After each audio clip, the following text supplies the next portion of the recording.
Yo, what's up? So, obviously, it's been a pretty heavy day.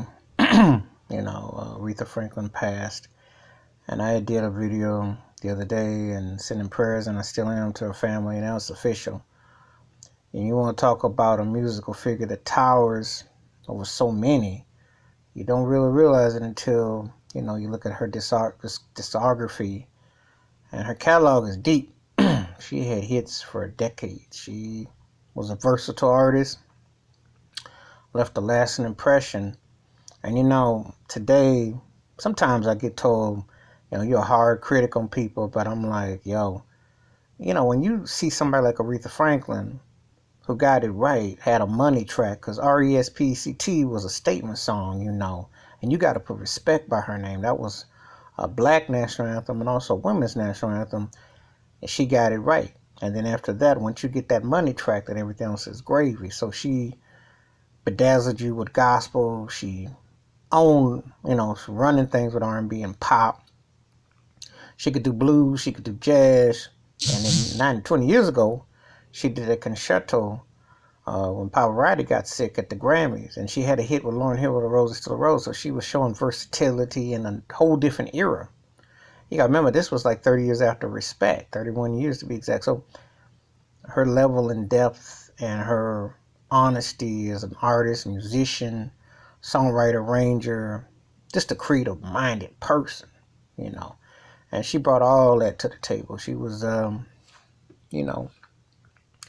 me, she's on the Mount Rushmore female artists. And then in general, she's one of those all-time, top tier artists, Like, you don't even think twice, if you say her name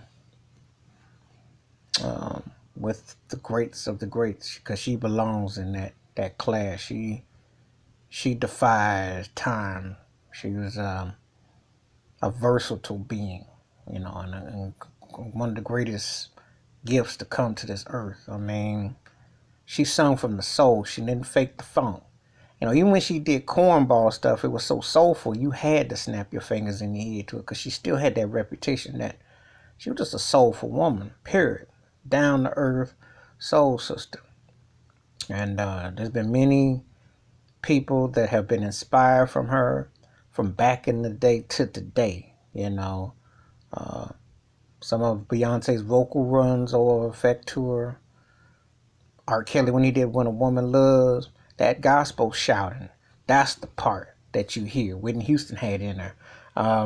Mariah Carey, because when the church is in you and you feel the spirit, that's a testimony to a great artistry. And that's what Aretha Franklin represented. She was a high definition of great artistry, standing up, representing. She kept it black, she kept it real. Just truly an amazing artist. Funny thing is that even though she was primarily my parents and my aunt and uncle and my older relatives' music, I went back on my own accord, really, because I was real young, and I remember seeing her in the Blues Brothers, and at the time she was on a decline. She didn't have that hit. Wouldn't be for another couple years when she worked with Luther Vandross and Marcus Miller, and she did Jump to It, that was a barbecue jam. Back in the day, now you call 611 to get your cell phone provider. But back in the day, the 411 to get your tea or get your, however you call, getting the lowdown. That was the term. And Jump to It was the cut. That was a cut, So the fact is that she was hitting in 60s, 70s, 80s, came back in the 90s. I mean, she just hit, and she left a lasting impression as a musician, as an artist. Just strong live performer. And I saw her influence on so many acts. So many. I mean, she just was, It's tough when you think about it, because now black music royalty, and you've had some heavyweights that have gone to the other side and to paradise. And you still have some greats left, but it's like you lost some heavyweights, and she's one of those heavyweights that left such great artistry. And it's hard to But we got the music and the memories, and she was about love and she was about soul. So we're going to always remember the great Aretha Franklin.